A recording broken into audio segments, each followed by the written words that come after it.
एक शाम प्राची टीवी पर सीरियल देख रही होती है। तभी उसकी सास वहां आती है।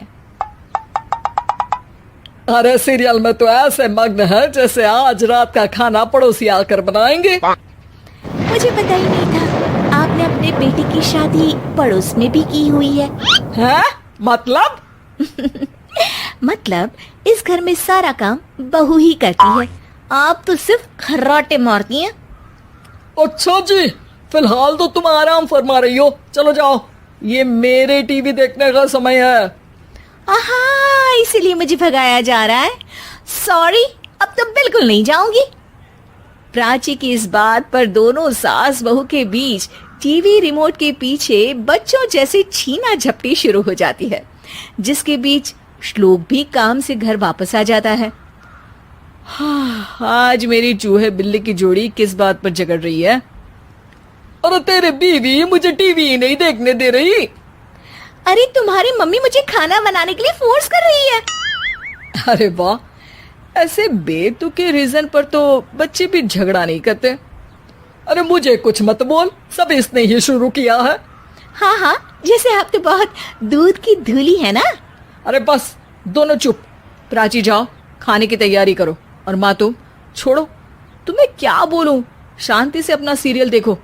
मुझे दोबारा लड़ने की आवाज सुनाई नहीं देनी चाहिए। ऐसा बोलकर श्लोक वहां से चला जाता है, जिसके पीछे पीछे प्राची भी कुछ न कुछ बड़बड़ाते हुए रसोई में चली जाती है। हाँ हाँ, सासू जी को तो कुछ बोलेंगे ही नहीं, बस मुझ पर ही हुक्म चलता है, खाना बनाओ, जैसे मैं इनके घर में खाना बनाने के लिए आई हूँ। इसी तरह शाम बीतती है और रात को श्लोक और प्राची की सास खाना खाकर सोने चले जाते हैं, लेकिन प्राची गुस्से में कुछ खाए बिना काम में ही लगी रहती है। इस घर में किसी को घंटा फिक्र नहीं पड़ता, मैं खाऊं या भूखी रहूं। प्राची कुछ देर के लिए रसोई से बाहर जाती है और जैसे ही वापस आती है तो वहां दूध का भरा ग्लास देखकर हैरान रह जाती है। फिक्र पूरी है, बस दिखाना नहीं है। प्राची दूध पीकर सोने चली जाती है और अगली सुबह एक बार फिर सास बहू का कार्टून नेटवर्क स्टार्ट हो जाता है। ये तुमने ही किया है। अरे अजीब जबरदस्ती है, मैं बोल रही हूँ मैंने कुछ नहीं किया। दोनों ने मिलकर पूरे घर को पागल खाना बनाया हुआ है। यहाँ कोई नॉर्मल इंसान तो रह ही नहीं सकता, इसीलिए अब पड़ोसी क्या रिश्तेदार भी घर आने से कतराते हैं। और सुन बेटे, तू भी चंगा, तेरी माँ भी चंगी, तेरी बीवी भी चंगी, रिश्तेदार। हाँ जी, आपको नहीं पता क्या, गंगाधर ही शक्तिमान है, रिश्तेदार ही। हाँ हाँ, बस समझ गया। कभी जानवरों जैसे लड़ेंगी तो कभी जुगलबंदी करेंगी। भाई मैं आप दोनों के बीच में नहीं फंसना चाहता। सास बहू की इस मनमौजी जोड़ी से परेशान होकर श्लोक अपना सिर खुजलाता वहां से चला जाता है। चलो अब मैं भी कीर्तन में जा रही हूँ।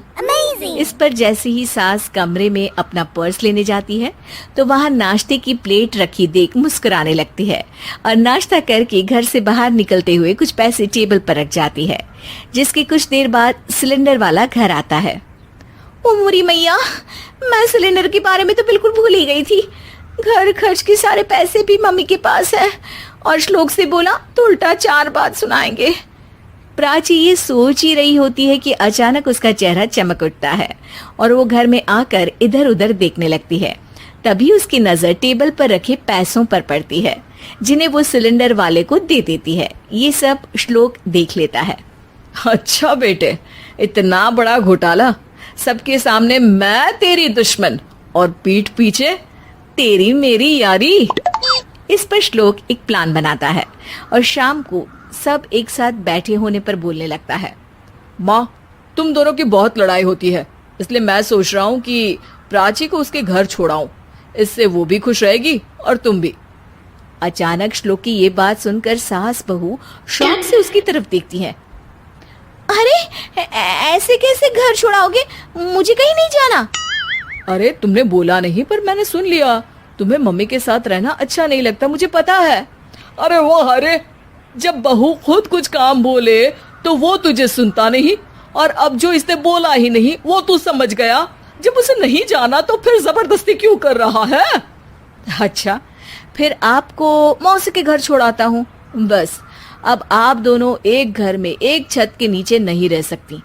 मैं इस टॉम एंड जेरी की जोड़ी को और नहीं झेल सकता। है? ऐसे कैसे नहीं रह सकते? तुम्हें इतनी दिक्कत है तो तुम्हारा बोरिया बिस्तर पैक कर देती हूँ, लेकिन मम्मी जी कहीं नहीं जाएंगी। बिल्कुल यही सुनना था मुझे। अगर दोनों में इतना ही प्यार है फिर हर वक्त ये लड़ाई का नाटक क्यों करती हो? देखा मैंने कैसे माँ किचन में दूध रखती है और तुम उनके लिए कमरे में नाश्ता रखती हो, और कैसे वो पहले ही तुम्हारी दिक्कत समझकर घर में पैसे रखकर बाहर जाती है। अरे भाई, इतना ड्रामा तो डेली सोप में भी नहीं होता जितना तुम दोनों ने इस घर में फैलाया हुआ है। तू हमें टॉम एंड जेरी बोलता है ना, तो याद कर वो दोनों भी एक दूसरे को बाहर वालों की बुरी नजर से बचाने के लिए हमेशा सबके सामने लड़ते थे, लेकिन अकेले में दिक्कत के समय मदद भी तो करते थे। बस हमारा रिश्ता भी कुछ ऐसा ही है।